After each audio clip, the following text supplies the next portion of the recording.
Hello, everyone, and welcome to Grip Locked, Foundation Disc Golf's weekly podcast.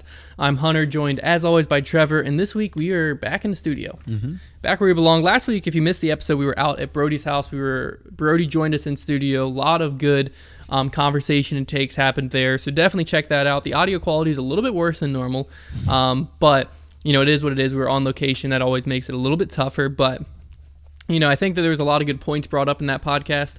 We're not going to really expand on too much in this episode because of the fact that there's actually been some news.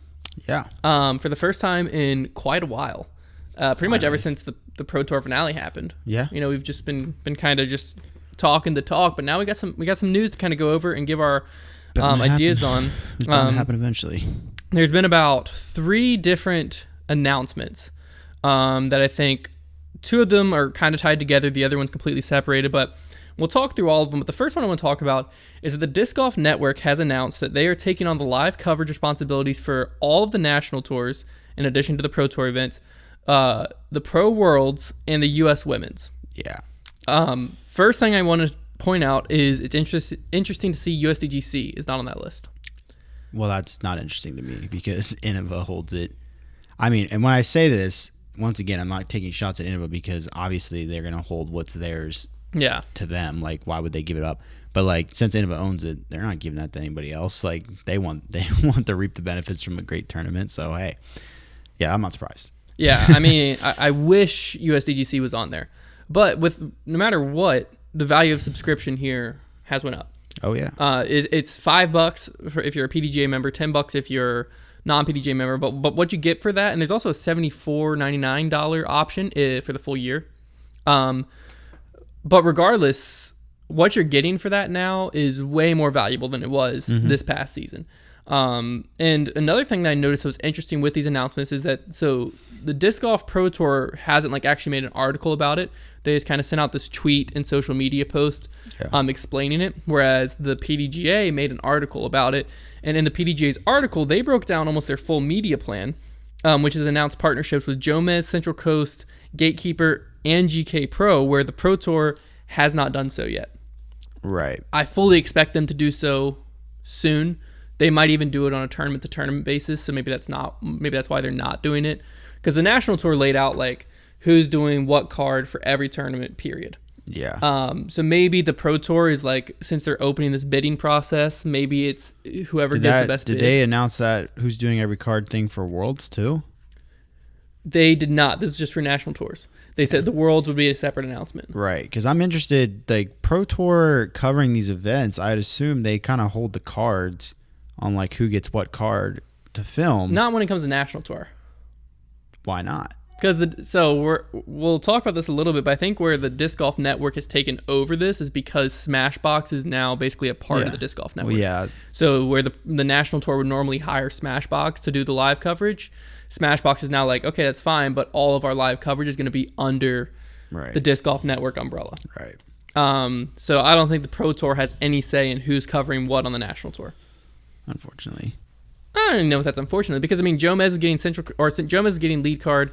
One of the biggest changes we saw, which to be honest with you, we didn't have a national tour this year, so I don't know if this was originally in the national tour plans, but on the Pro Tour we saw GK Pro was the ones doing the FPO lead card.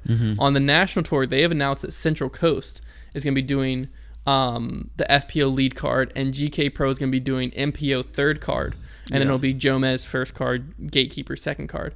And why I think this is big is I think that gives the FPO... I mean, this is not a shot at GK Pro. They've done a great job, but I think Central Coast just has a bigger name. Yeah. I looked it up. They have twice the following. They just crossed 100,000. They're at 101,000 subscribers. Central Coast is, whereas GK Pro is at about 48,000. So twice the following, twice the subscriber amount. That does not directly correlate to views. But it is at least a twice as big organization, and I don't think anyone would argue that Central Coast is a more well-known name in disc golf. They've been around longer. Yeah, it's a more well-known name in disc golf than GK Pro is right now. Yeah. What's going to be interesting is normally on Central Coast rounds, you have Ian commentating with someone. GK Pro has had kind of 2 FPO players, seemed to be their take on it last year. Right. It'll be interesting to see if Central Coast goes the FPO player route or if it's Ian and an FPO player. If I had to guess, I'd say they'll bring in one to join Ian. Yeah, that's what I would hope to see. Yeah. But I wouldn't hate seeing Ian and Philo because I think they're a great commentary duo. And I wouldn't hate seeing them cover FPO. Because, I mean, up to this point, and correct me if I'm wrong, and you in the comments correct me if I'm wrong, because I didn't do research on this, I just thought of it.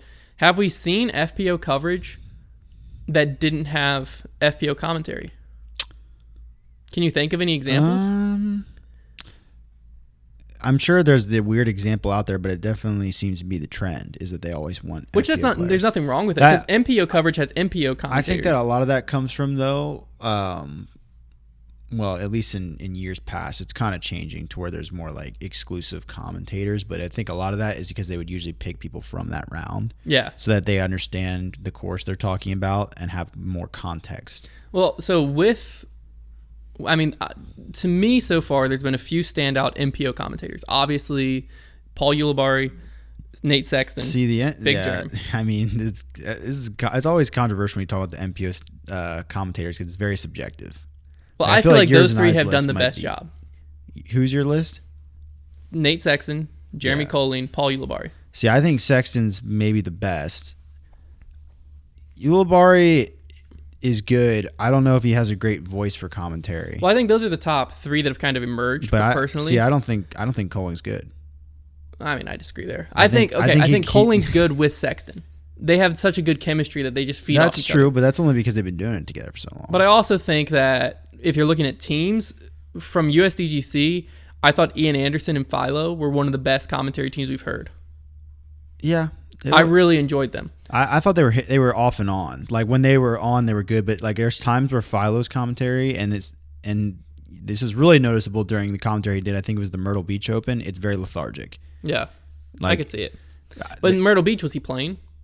I think so. I think that's a big difference. If Philo is just commentating versus Philo's playing. I don't know. I noticed it during USDGC too. That's just kind of his mannerisms. It could which be is fine. But all I'm saying is, it'd be interesting to see FPO coverage with like an Ian and Philo commentary team. Yeah, they'd bring a different perspective. Would it be better? I don't know. Maybe not. Maybe they wouldn't because Philo's never played FPO. Yeah. I would really love to see. I do like having Ian as that state commentator because I think he's very good at staying in his role. You know what I mean? Because sometimes what can happen with disc golf commentary that I've seen, and Terry's another one that I think is great at staying in his role. Terry's the best. And that's a hot take. Terry's the best. Terry's the best. Okay. And I think the point you're getting to is how play-by-play and color blends. Yes. Right. So obviously, if you're not familiar with like sports commentary and how it works, there's a play-by-play guy. He's telling you objectively what is happening on the screen.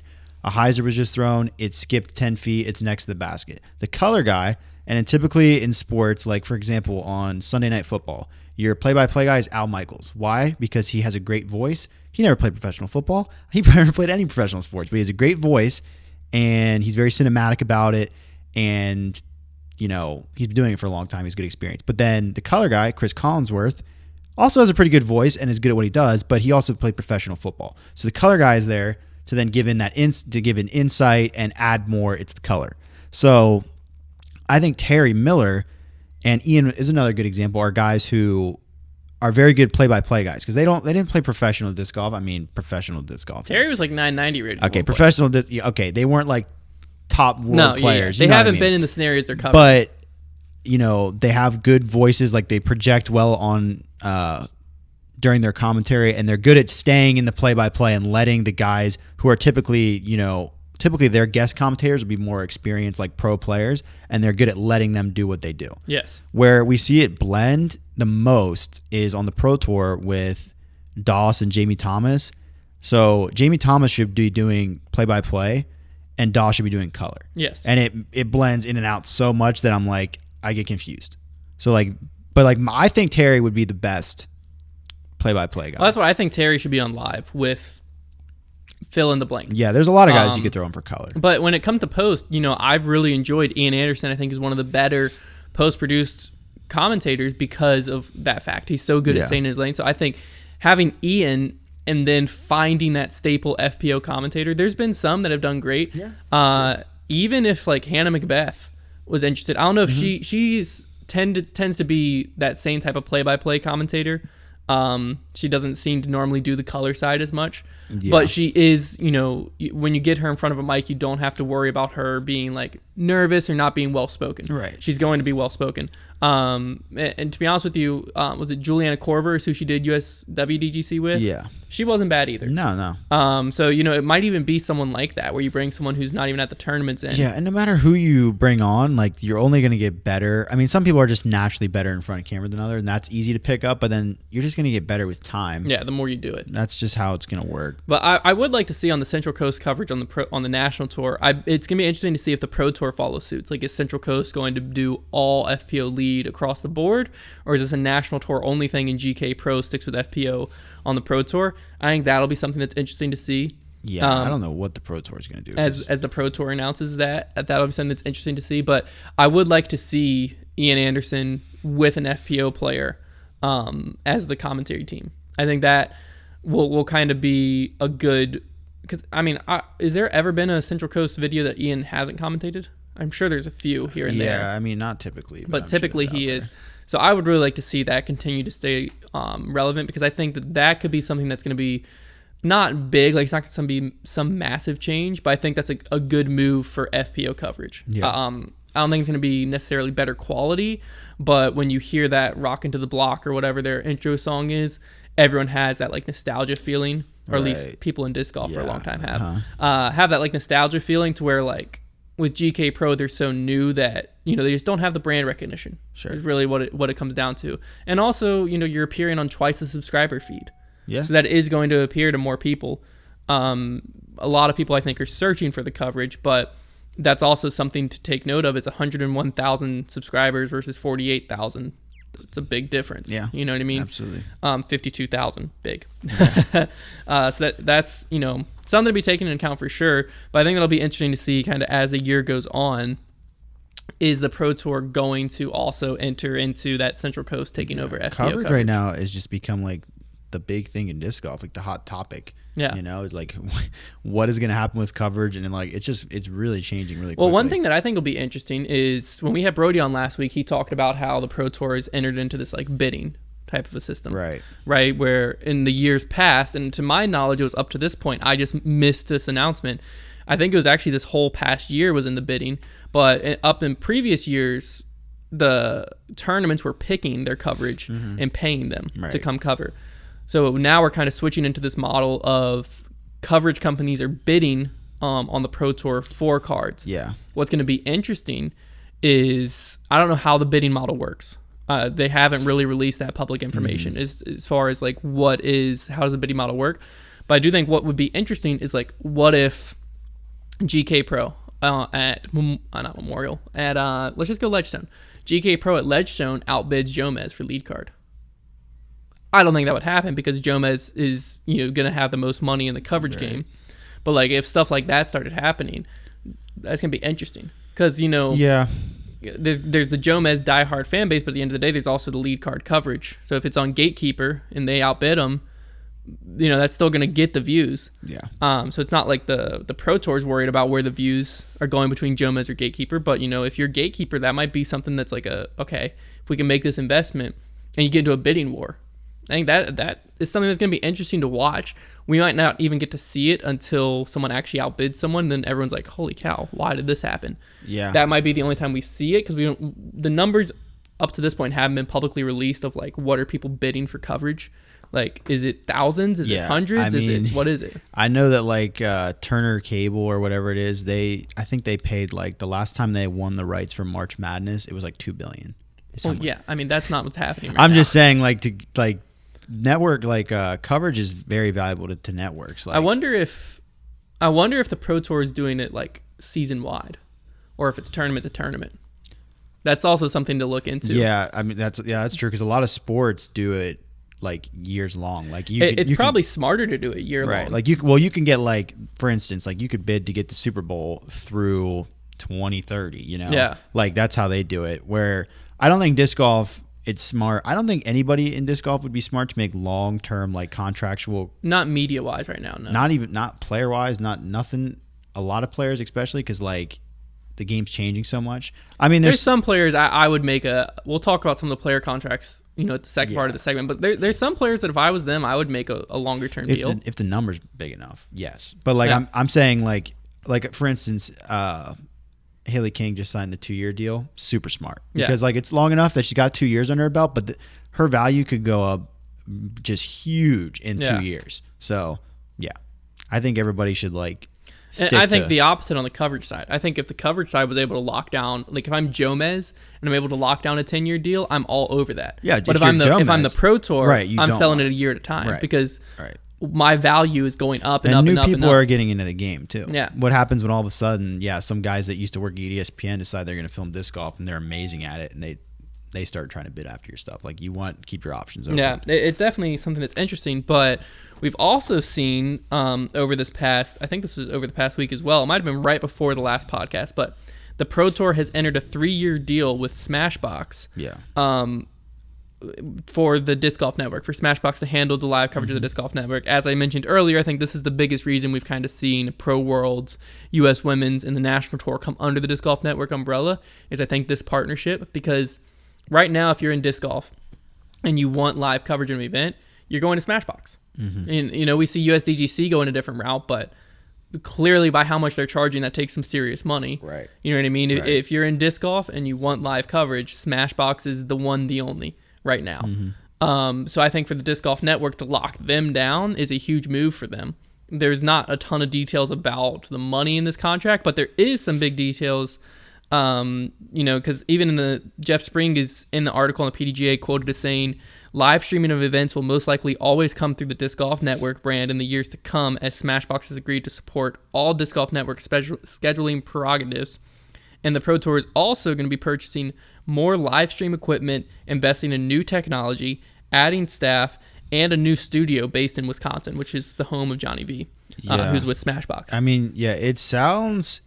They even mentioned purchasing cameras and equipment to be able to add 2 additional cameras. Right. It sounds like they're basically using Smashbox as like their starting point to like make their own live crew and like just build it. It's like they're building it around Smashbox. Right. Like let's take the best live disc golf coverage team in the game and let's build around it. Yeah, exactly. Yeah. Which is a good move. Because I mean, if you watched the coverage last year, the coverage at the beginning of the year versus the coverage at the end, the live coverage drastically improved. Right. I think that some people might not have seen the live coverage towards the end, because I've heard some people talking about how bad it was. Yeah. I'm like, I think you're thinking about older coverage, because this newer coverage, it's nothing like insane, but it gets job done. The graphics are great. Yeah.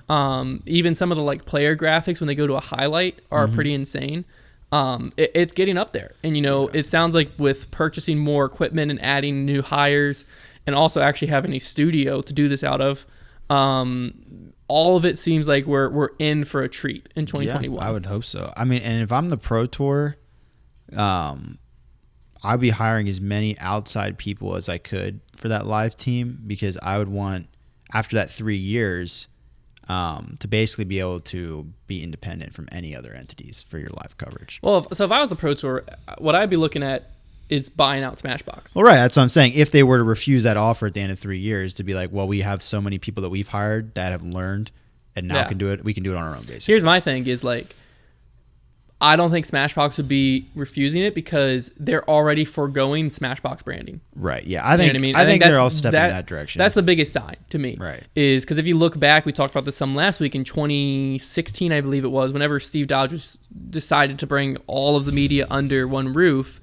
he offered several media companies, one being Jomez, to come under the Pro Tour and do filming as the Pro Tour, and they said no, because they're foregoing the Jomez brand. And you know what? This is a similar situation. It could just be a smart PR move from the Pro Tour to where they could have just bought out Smashbox, and Smashbox would have been down for that, but they were like, let's ease the disc golf community into this because they know the Smashbox name. And they already like Smashbox, so let's keep that name for now, because people will say, "Oh, their live coverage being brought by Smashbox, who we like." Yeah, so I think that could even just be PR on their part. Well, I think it's also like they don't. Maybe I think they just want the live coverage aspect. So like buying out Smashbox is also buying out Smashbox podcast and stuff like that. Right. To where stuff like that, they probably, not that the Pro Tour doesn't have interest in, but they might right now like maybe Terry and Johnny are like, we don't want our podcast behind a paywall. You know what I mean? We want to be able to still be the guys that's just streaming live every week, right. Talking about it. So I think right now it doesn't make sense. Probably the buyout, just from all that encompasses, like Smashbox encompasses so much different things. Whereas like this is almost the live part was almost bought out in a 3-year contract, basically. Yeah. Like it sounds like anytime Smashbox is being contracted to do live, it is through the Disc Golf Network now. Mm-hmm. So in a sense, it's almost like that. But I do think as it progresses, it will make sense to just buy out Smashbox. I think so. Because I don't think outside hires, if they can come in and immediately improve, that's great, sure. But we've seen even with Fulcrum Media, which was who USDGCs use for their live, they're used to covering Ultimate. And so like when the first few days when they cover USDGC, it was pretty bad. Oh yeah. You know what I mean? They didn't know how to follow discs. They didn't know the flight. The graphics were like all kind of jumbled. It takes a while to get used to filming and covering disc golf and like the pace of the game. At what point in the shot do you switch to the catch cam? That's the stuff that Johnny V already has down. Yeah. And that's the stuff that Terry already has down, being out on the field and stuff like that. So that's where, unless the person that's an outside hire is just worlds above skill-wise what these guys are capable of, which, to be honest with you, like, I don't really know what's missing. Because a lot of times what happens in technology, because I've done some live stream stuff, is you reach a point where you have the knowledge, but you're being held back by your equipment. Right. To where, like, okay, we can only run but so many cameras because our switcher can only accept so many cameras. Yeah. Or we can only do but so many different fades because our switcher only has that, or our program only has that, or whatever it may be. So there might even be a point of, like, Johnny V sitting there, like, people are complaining like it's me, whereas really... I don't know if it's that smooth yet, though. Like, I mean...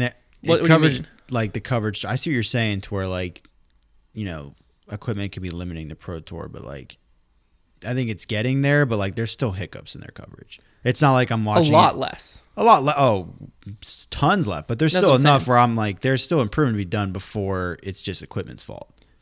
A lot of that has to do with, like, communication between the booth and...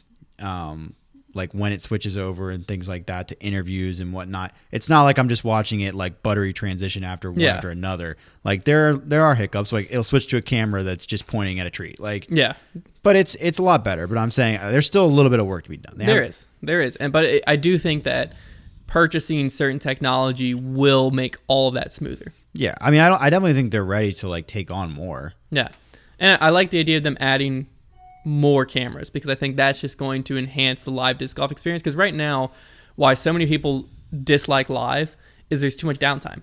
Mm-hmm. You know what I mean? There's the moments of them walking between holes where there's nothing to watch. Yeah, more cards is better. I mean, I'd like to be able to... When you can, you know, because right now I think they're dedicating... I think they have right now like a total of... Is it only 4 cameras? Because I think they have right now 4. 2 for lead and 2 for chase. They have 2 for lead, 2 for chase, and the 2 that are on chase jump to FPO lead if they continue the same model of having them 2 in one stream. Yeah. But they were saying they're going to up it to 6. So that means basically 3 cards of coverage. Yeah. Or possibly 4. Because if you only have one card on 2 or one camera on 2 of the lower cards. Yeah. To where you can jump in. 4 cards of disc golf coverage... You know, it's going to be rare to find a time where everyone's walking. Right, yeah. And so that's going to be a lot more exciting, I think, even if you can, like, pre-record some of the stuff where it's like... Because that's what happens in golf whenever I've watched golf, is they're like, let's take a moment and jump over. This happened moments ago on hole 17. Mm-hmm. You see so-and-so, which obviously golf is recording every shot that's basically happening. So if something cool happens, they have it on camera. Sure. Disc golf's not there yet. But being able to even say, like... All right, we're going to watch lead card tap out. All right, now, moments ago on hole 3, this is the third card's drives. You know what I mean? Yeah. To where it doesn't have to always be live. Yeah. Having extra cameras gives you that type of capability. Mm-hmm. So this is all good news to me, and I think it's going to make big improvements and big strides in the 2021 Pro Tour and even National Tour and Worlds coverage, as Trevor punches his mic. I think all that's going to make some big improvements. Yeah, and you know, it all started with this contract with Smashbox, which, speaking of 3-year deals, We also saw Discraft sign Nate Heinold to a 3-year TD deal. Just interesting. You might be sitting here thinking... Nate Heinold, man, he's beloved by disc golf. You might be sitting here like listening to the podcast and be like, okay. And I think this is a massive deal for a number of reasons. I think this is big time for the future of disc golf, because I think that this is where the sport needs to start going. Because what this is it's a Discrafts event, the Great Lakes Open. They hold it. So when a bigger entity holds it, it doesn't matter who's running it. This is what we were talking about last week, kind of with Ledgestone, which is funny that it's Nate Heinold in this scenario, where if Nate Heinold just 1 year was like, I'm not feeling it. You know what I mean? He would be the one in charge of like finding his replacement. And if he's really like, I'm not feeling it, the tournament's not going to happen. Right. You know what I mean? We even saw this on a much smaller scale. I don't know all the ins and outs, but for some reason this year, for the first time in my disc golf playing career, 2 days in May isn't an A tier in Virginia, and it isn't even on the schedule right now. Right. I don't know what the heck happened. If the guy there. in charge drops the ball or just doesn't want to do it, it's just not going to happen. Exactly, right. Which that can't be happening with Pro Tour events. Right.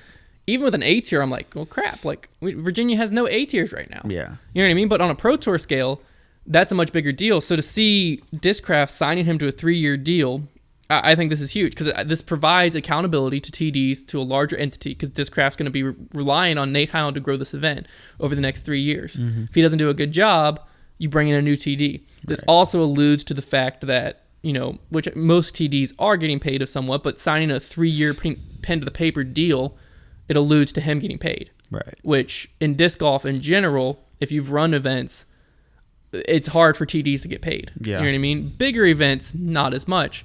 But, still, I think it's a big thing for Discraft to be hiring someone to run this event on a contractual basis. Yeah. And it's be a public thing of like, Nate Heinold is the TD for the next 3 years. Let's see what he can do, type of a thing. Mm-hmm. And that also, it also is going to make them more invested in the tournament, the TD, that is. Right, yeah. When it comes to Heinold, he doesn't need the money.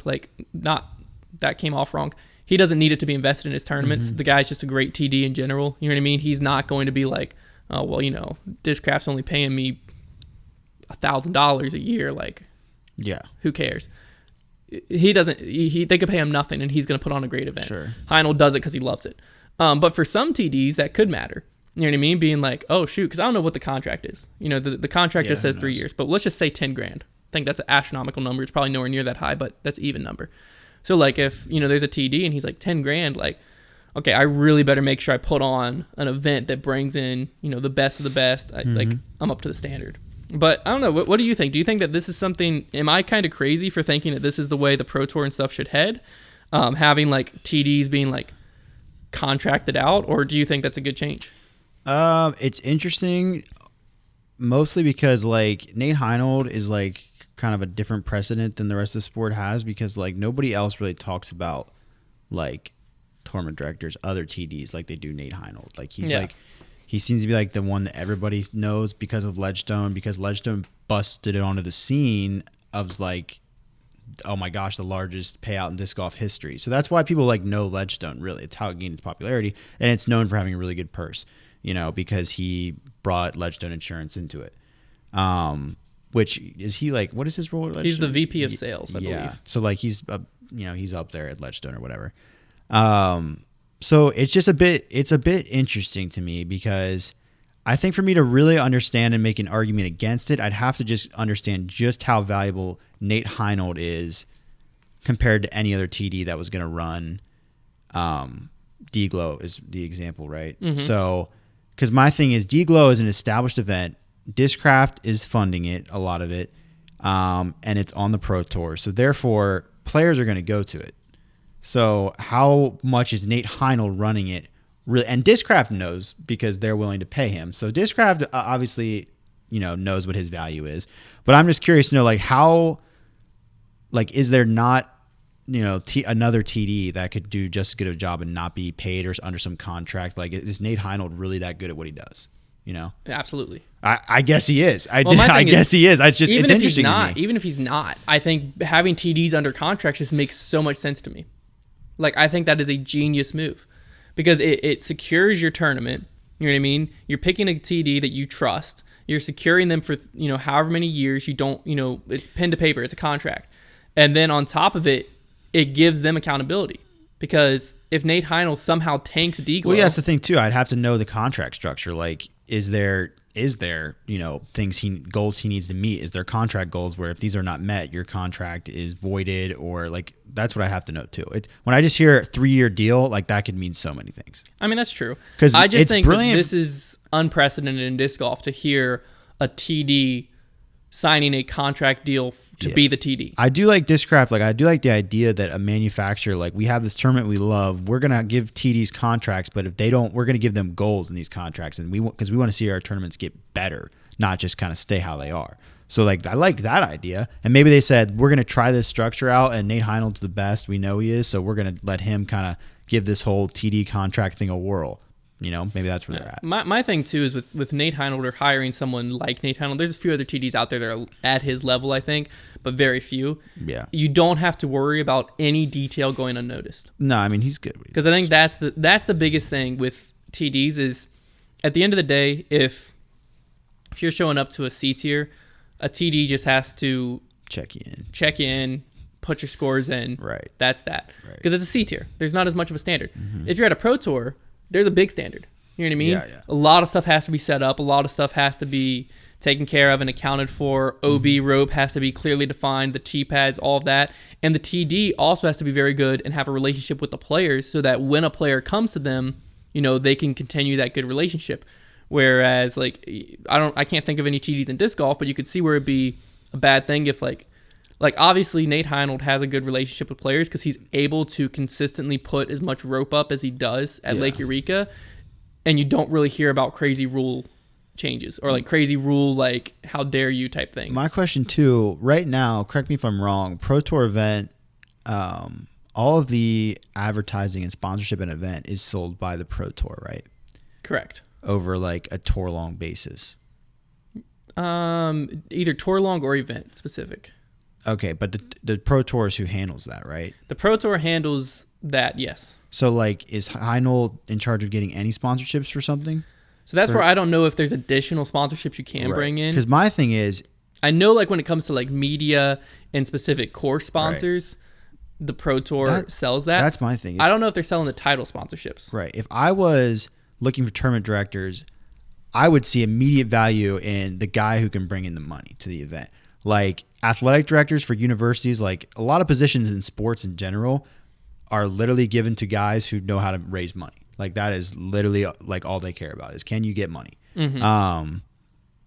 And like, if I'm looking for tournament directors, like that's my number one thing is like, I want the guy who's going to be bringing in all the sponsors because that's like immediately paying for itself. Yeah. The majority of the sponsorship is through the Pro Tour. Right. See, that's something that is interesting to me. But I do know, see, that's something to look into for sure. I've never really thought through. There's got to be... I would like the Pro Tour. There's got to be additional sponsors outside of just what Pro Tour brings in. I don't know, though, because they're selling... Well, think about Ledgestone. Because think about how much purses vary from tournament to tournament. Yeah, I mean, that's true. I think the Pro Tour provides a minimum purse that comes from their sponsorships, and then I think the tournament can go sell additional sponsorships. Right. Pro Tour is selling a lot, though. Like, they're selling baskets, they're selling walls, they're selling banners. Mm-hmm. Like, they're selling a lot of things that, like, really takes down your options as a tournament director. I mean, there might be whole signs still available. Yeah. No, they sell those. I don't think so, yeah. I'd like the Pro Tour doing, tour-wide sponsors. But then, like, if I were the Pro Tour, I'd want to, I mean, maybe the Pro Tour doesn't have enough TDs they could trust to do this. But if I got, like, a guy like Heinold and I'm like, man, he can go out and get us money. Like, I'm leaving it up to him. And maybe we take a cut. But, give some guys a shot to make even more money, because instead of we're selling like a tour-wide, tour-long sponsorship and it's split, like try to give... I think the title sponsors are still up for grabs, which this one's obviously Discraft. That's why it's D-Glow. Right. Discraft Great Lakes Open. Do they always sell, though?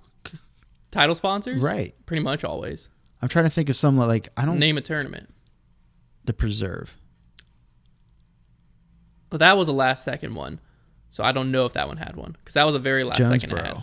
Jonesboro had Played Again. Was it Played Again? I was thinking. Okay, that's what I'm just I know wondering. Idlewild was, I think, Dynamic Disc this year. It used to be Innova. I think this year it switched to Dynamic Disc. I feel like maybe I feel like maybe title sponsors just aren't thrown to the front like they should be. A lot of times they're like in the logo.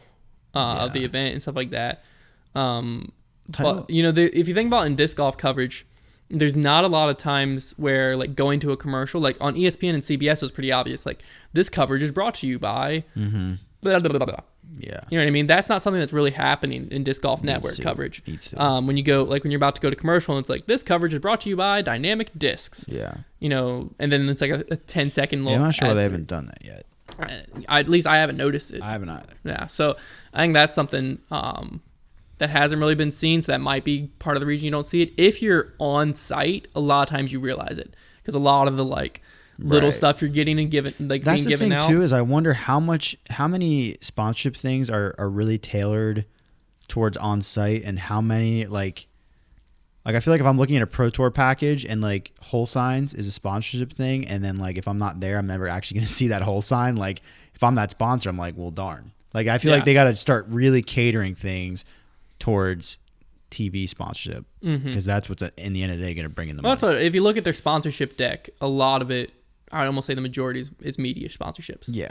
And stuff like that. Because that's also where they can sell the most. Because you can do more commercials, flyovers can be sponsored. You have the sponsorship of the Disc Golf Network, then you have the sponsorship of Jomez, Central Coast. Like, they sell all of that through the Pro Tour. Which I just realized that. The sponsorships in Jomez, I'm 99% sure, maybe not all of them, are sold through the Pro Tour. So when we were talking last week about like sponsorship being on post-produced coverage, that is Pro Tour money. I didn't think through, like when we were talking about it, I wasn't thinking through the sponsorship deck I looked through. You can buy like whole sponsorships and stuff for post-produced coverage. Interesting. So that is Pro Tour money. So basically the only thing that post-produced is bringing in is Patreon, which they go out and earn, and the viewership, which that could be argued is the viewership ad revenue off of. That's big. That could be argued is Pro Tour money. Obviously that's going right to the post-produced companies right now, but yeah, the sponsorships, I'll have to double check myself because I wasn't planning on this going down this road, but I'm like 99% sure when I was looking at the sponsorship deck for last year that makes sense. Post-produced stuff was Pro Tour money.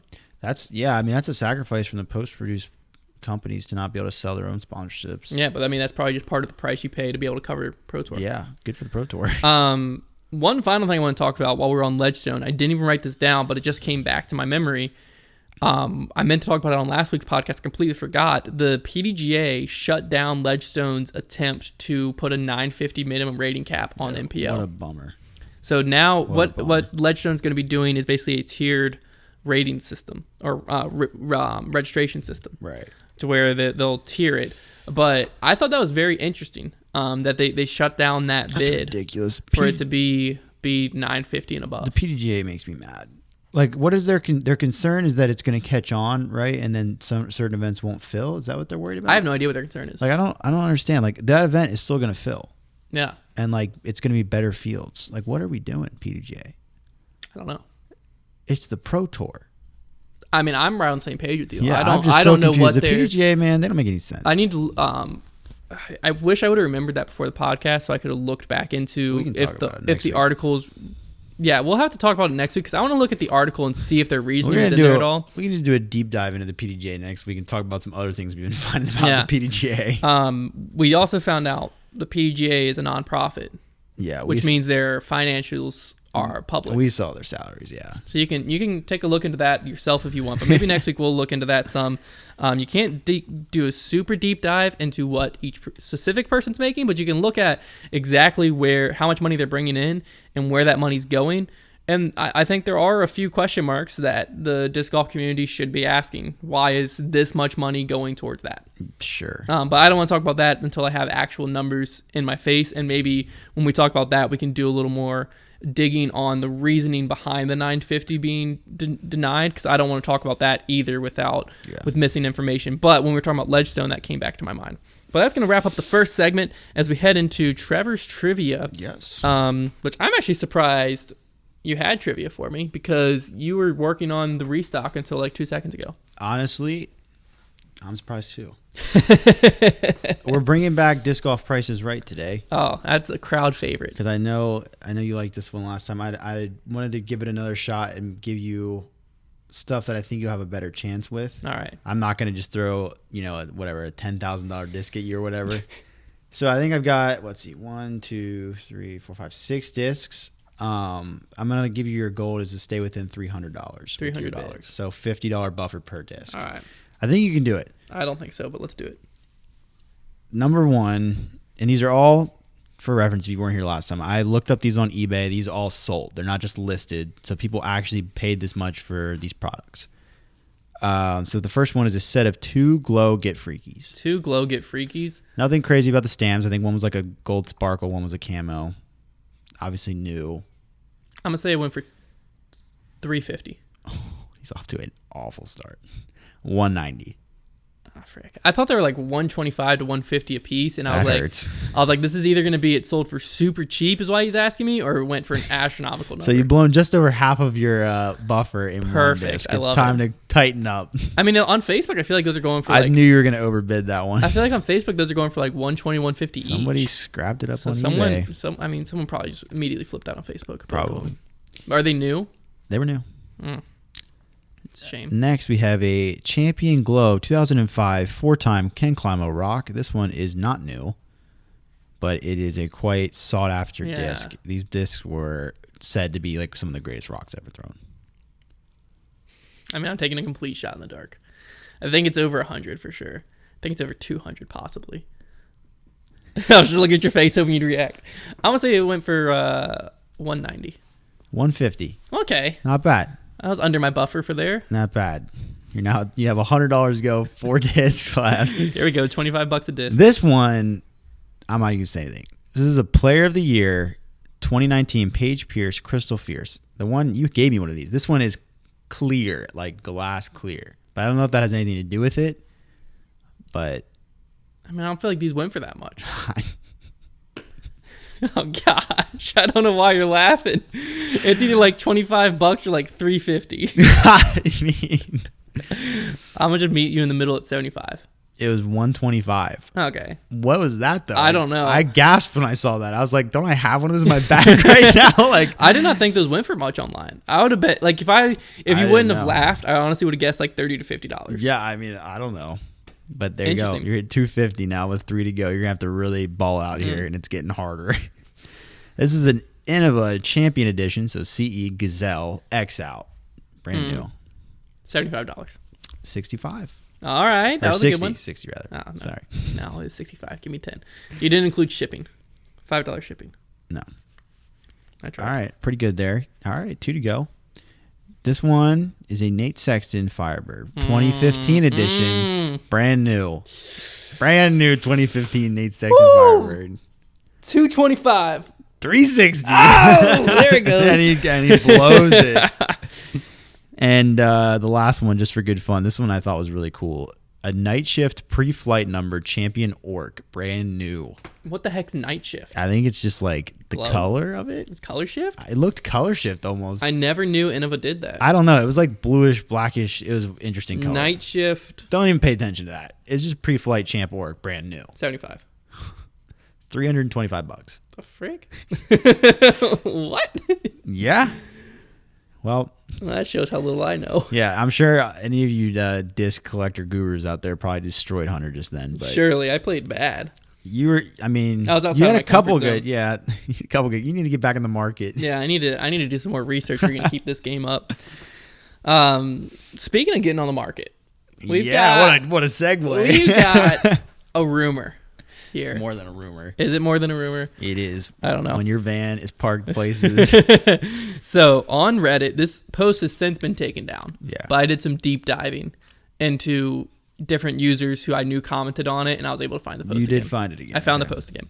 So on Reddit, user all caps V Senses posted an image of James Conrad's van outside of the MVP offices, which obviously started a rumor that Conrad is leaving Innova to go to MVP. Very valid rumor. Like, what on earth else is James Conrad, who lives in Virginia? One of the MVP guys who works there said, we're talking to all the free agents. You know, of course, we're talking to James Conrad too. That's all he said. Well, yeah. But since then, we have seen a post on Conrad's Facebook that says, it was a longer post basically saying, like, I'm back on social media, hint number 1. When you sign a new contract, people probably want you on social media more active. Yeah. Hint number 2, Stay tuned, he said in this, stay tuned as I've got a lot more in the works, and then in parentheses, some of which I can't share, or some of which can't be shared just yet. And then he followed it with ... Could be an Innova restructure. But then we also saw Innova announce a number of re-signings and extensions from a list that you would expect James Conrad to be on. And he wasn't on it. Garrett Gurthey, Nate Sexton. Yeah, that's true. Gurthey was in there. Those type of players that you would expect Conrad to be on. Conrad's gone with the wind, man. And he wasn't on it. He's going to be throwing ions and anodes all over the place. Now, first off, before we talk about any of this, could this just be speculations and rumors and he signs with Innova? Sure. Absolutely. Yeah. 100%. That's no fun. There is no actual hard evidence backing this yet. Well, there's hard evidence. Well, there's evidence that he's at least talking. His van was there. It was him in the study with the candlestick. There is evidence that he's at least in talks with MVP. Yeah. That's all there's evidence of. Yeah. But is it still going to be fun to talk about? 100%. So, Conrad leaving for MVP. It'd be their best pro they've ever had. I was going to say, is this a bigger loss for Innova or win for MVP? So, Conrad's an interesting player because he kind of looked like a world beater there that year he won the USDGC, which was really confusing to everybody because he didn't have a forehand, which like seems to be the thing that you can't do. But he did have the greatest backhand anti-putter of all time. Yeah. His putt was a big part of that. It was incredible. And then because last year he kind of fell off, wasn't really that good. He was around for a few events. So I'm not really on the James Conrad hype train. Number two thing about James Conrad, he's not a big personality. He's got the hair. Literally, if he didn't have the hair, nobody would really care about James Conrad. I'm sorry to say it. He also has his run up. He would not be and his backhand. He would not be nearly his backhand as putter known. shots. No, he would not be nearly as known. Not with nearly. Hair. I'll agree with that. So, like, from an MVP point of view, if you get him for a good value, he's a good player. Might win a pro tour, even. You know, definitely big for you. But like from a marketing standpoint, he's not great. If you're Innova, not a big loss. You lost the USDGC champ. You also lost his Tour Series discs. And you lost the Tour Series discs, but you probably free up. I mean, that's the thing, too. It's so hard to know. Like, did they just free up a bunch of cap space, like money to pay somebody else? Or is it just like, just kind of like they're like, whatever. I mean, Innova was willing to let go of Paul Macbeth, so like, what are we really saying? Like, they obviously do not care. But I just don't know. I think it's really interesting. Most of what I'm getting out of this is like, I don't know if it's huge for MVP, if it's a huge loss for Innova, but I think it's really interesting to see a guy who will be on lead cards a little bit, you know, throwing a bag that is going to be really different to what he had. Yeah. He's not going to have Wraiths and JK AVRs. He's going to have stuff that I don't even know the names of. Gyro technology. Who knows? Yeah. So in regards to the question I asked you, I think this is a much bigger win for MVP than it is a loss for Innova. Simply because Innova still has key players that are still going to be on those lead cards. They're still going to be out there. Innova's not going anywhere. MVP, however, like you were just saying, they don't really have that keystone great player on lead cards, stuff like that. And I think James... Go ahead. I think James Conrad could be that player for them. Is he going to be super marketable, you know, always on social media, posting his own YouTube videos and stuff like That's that? That's the thing, though. No. If he's not winning, he's not going to make a splash for MVP. But where I think he will make a splash is his putter throws. Because if we know anything about MVP, and you might not know this, their putters are fantastic. No, yeah, I know this. Their putters in general, they're great throwers. Everyone that goes to MVP, they rave about the Ion, the Envy, the Anode, and even the Pilot, which the Pilot isn't even gyro technology. The MVP crowd is still very niche crowd, though. Like for right now. But that's what I'm saying is, are they only a niche crowd just because they haven't had that player yet? I don't know if he's that player.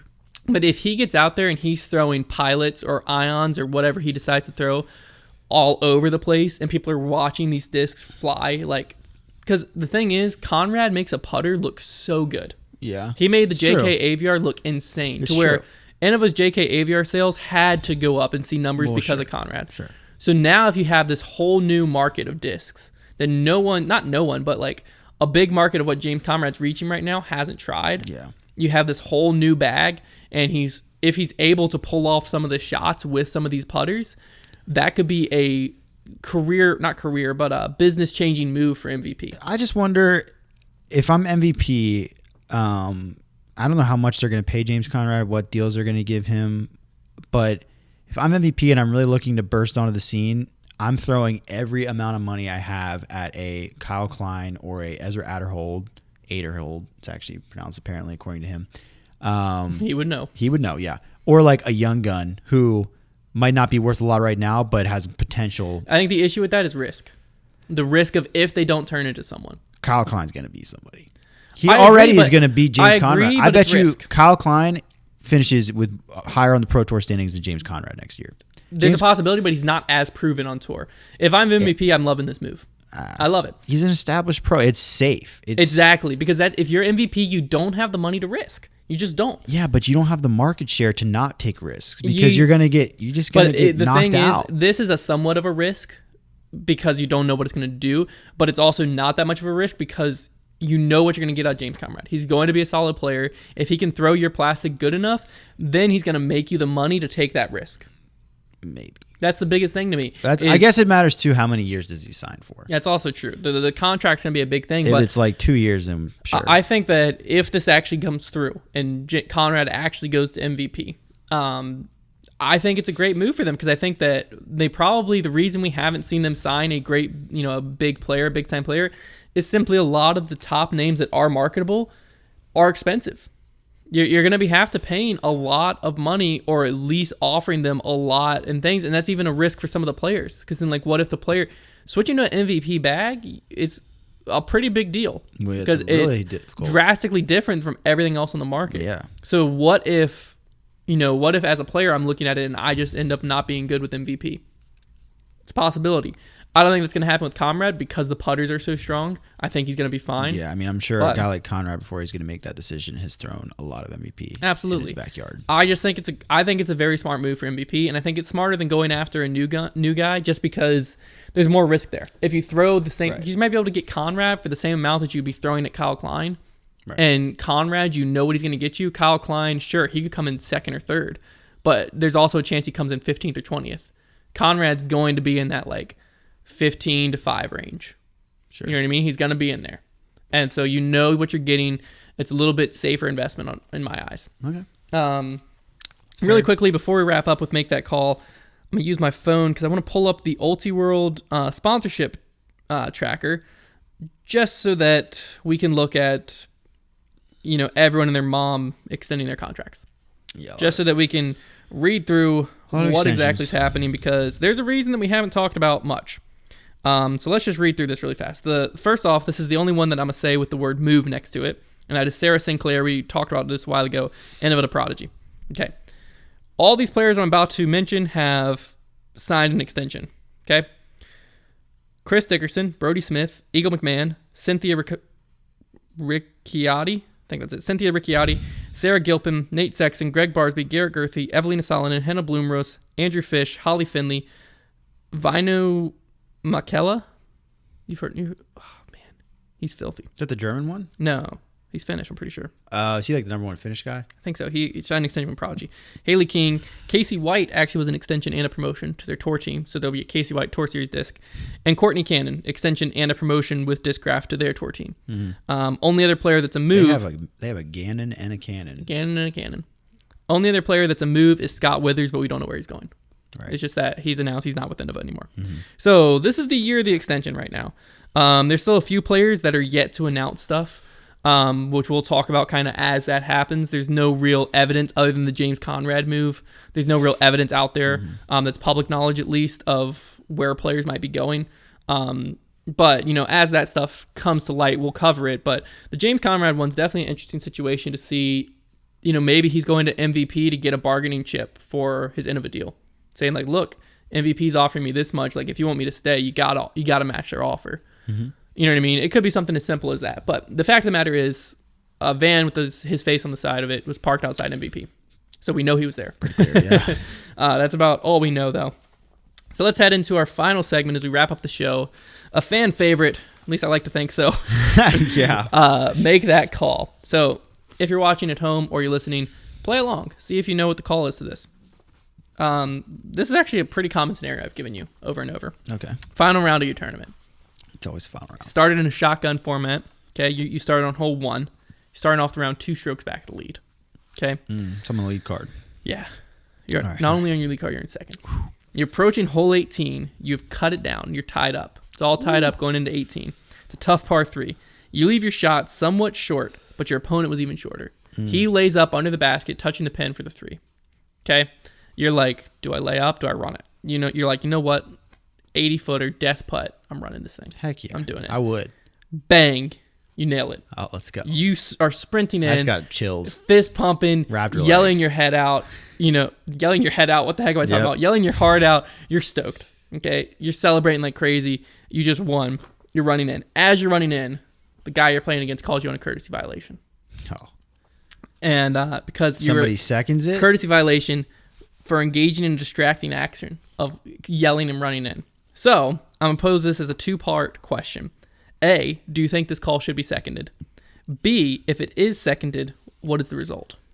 Okay. First of all, no, it shouldn't be seconded because the tournament's over. You literally cannot lose. It was a shotgun start. So I don't know if I won. No, you won. Do I? Yes, there's no one else could catch you, but there's still play going on the course. Doesn't matter. Okay. Okay, it does matter. There's other people playing for other positions, but that's ridiculous. So should it be seconded first off? No. Okay. A dude just won a tournament. If you're courtesy violating him just because you're salty, and it is just because you're salty, you're not concerned about other people's courtesy, then that's just ridiculous. You're being a sore loser. So then secondary, if it happened to be seconded, what is the penalty?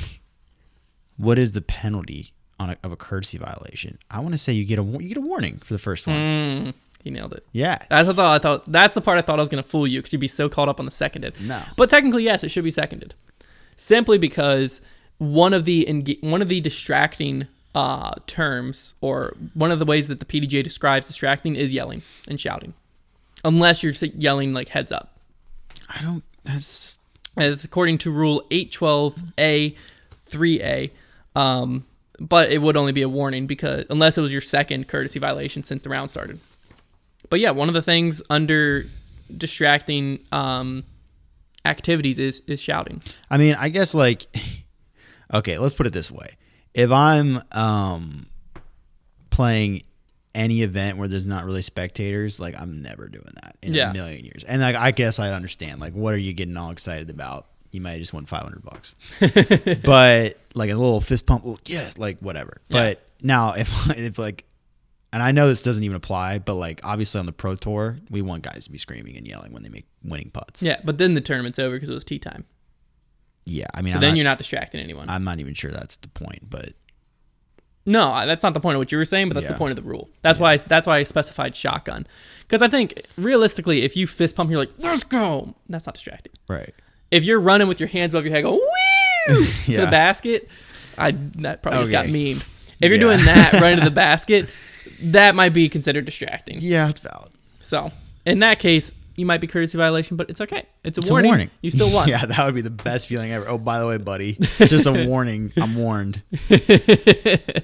Yeah, so that's going to wrap it up for this week, guys. Thank you guys all so much for tuning in. And also, thank you for providing your feedback over on our Instagram story or on our Reddit post about things that we can improve on the podcast and even just in general. If you haven't already, you can head over to Reddit, search that post up, and let us know kind of what you like, what you dislike, and ways we can improve. We're really trying to, as we go into 2021, put our ear to the ground and hear what you guys have to say and what you want to see out of us so that we can grow both us as a channel, as a business, and the community as a whole in 2021. And I think that you guys and your feedback is a crucial part of that. So please let us have your feedback there. Or if you're listening on Apple Podcasts, we truly, truly appreciate each and every one of you that already have left a review. And if you would, please take a little bit out of your time to leave us a review, whether it's 5-star, 1-star, 3-star, we've got it all. I read all of those, and I really take to heart what you guys are saying and ways we can improve the podcast so that we can make this the best experience for you guys possible. So that's going to wrap it up for this week. Thanks again, guys, for listening, and we will talk to you next week.